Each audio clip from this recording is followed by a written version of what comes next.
Hi investors, before investing you want to look at stocks and you want to look at quality information like their profiles, filings, and also transcript. This is what we have at EPSMomentum, so check it out. Hi, we're looking at the profile widget of stock on EPSmomentum.com. So if you click on that button here, profile, you will see a widget coming up. On that widget you have 3 tabs: profile, transcript, and filing.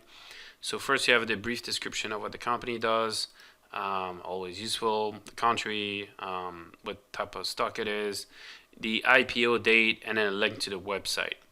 The second thing is you can have the transcript of the earning call, all the earning calls of the company. So you can click on it and see the real text, the full text, sorry, and all the way. And also you have the ability to listen to it. So you have the audio that you can click and turn on or off here as you wish.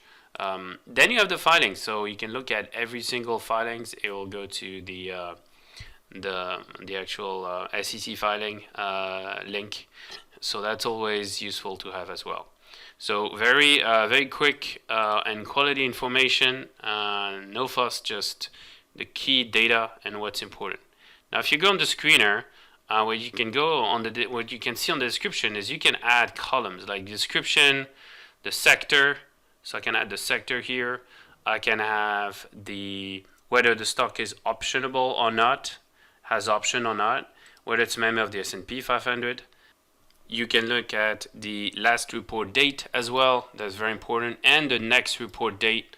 So you can say, give me all the stocks that report in next 30 days or 20 days or else.